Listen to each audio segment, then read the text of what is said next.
Hospital open చేసాం. దాని పేరు మిత్ర హాస్పిటల్ అని ఓపెన్ చేసాము. దానికి చాలా సంతోషపడుతున్నాము, చాలా ప్రౌడ్గా ఫీల్ అవుతున్నాము. తర్వాత ఈ ముఖ్య ఉద్దేశము హాస్పిటల్ ఓపెనింగ్ ఏంటంటే ఈ ఏరియాలో gynaecology services, general medicine, neurology, physicians, తర్వాత ఆర్థోపెడిషన్ కానీ సర్జరీ అన్ని స్పెషాలిటీస్ మా హాస్పిటల్లో ఉన్నాయండి. Affordable prices. సో ప్లీజ్ మా హాస్పిటల్కి విజిట్ చేయండి. అండ్ మిత్ర హాస్పిటల్ని తప్పకుండా అందరూ విజిట్ చేసి ఒకసారి వచ్చి చూసి OP services, IP services, OT services, ICU services అన్ని సర్వీసెస్ మా దగ్గర ఉన్నాయండి. ప్లీజ్ దాన్ని కంపల్సరీగా యూటిలైజ్ చేసుకోండి అని నేను ఎక్స్పెక్ట్ చేస్తాను. మిత్ర అంటే మేము బేసిక్గా ఒక ఫ్రెండ్షిప్ ముఖ్య ఉద్దేశంగా వెళ్దాం అనుకుంటామండి. మేము ముగ్గురం చాలా క్లోజ్ ఫ్రెండ్స్, మాతో పాటు ఉన్న అంత టీం అంతా కూడా చాలా క్లోజ్ ఫ్రెండ్స్ అండి.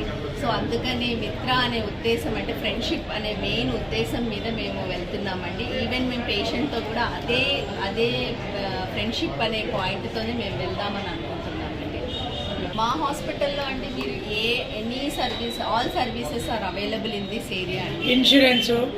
ఇన్సూరెన్సెస్ ఉన్నాయి, ఆల్ రీయింబర్స్మెంట్స్ ఉన్నాయి, ఆల్ సర్వీసెస్, క్యాజువాలిటీ సర్వీసెస్ ఉన్నాయి, OP services, IP services and OT, modular OT ఉంది మా దగ్గర, ఐసీయూ ఉంది, ఐపీ పేషెంట్స్ అన్నీ వెరీ స్పెషాలిటీస్తో అన్నీ మేము వెళ్దామని అనుకుంటున్నామండి.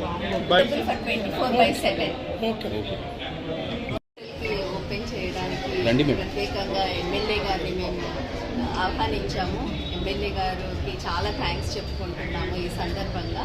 తర్వాత వైస్ చైర్మన్ నరసింహగౌడ్ గారు, తర్వాత ఎడ్ల రమేష్ గారికి, ఆదర్శ్ రెడ్డి గారికి, తర్వాత మేడం శ్రీనివాస్ రెడ్డికి, మేడం మన సుధా మేడంకి మేము చాలా ప్రత్యేకంగా వాళ్ళకి మేము అభినందనలు తెలుపుకుంటున్నాం వచ్చినందుకు. మా కోసం పార్టీలకు అతీతంగా ఏ పార్టీ ఈ పార్టీ ఆ పార్టీ అని కాకుండా మా కోసం మాతో ఉన్న రిలేషన్తో ఉన్న ఆ అనుబంధంతో వాళ్ళు మా కోసం వచ్చారు. దానికి మేము చాలా చాలా థ్యాంక్స్ చెప్పుకుంటున్నాము ఈ విషయంగా.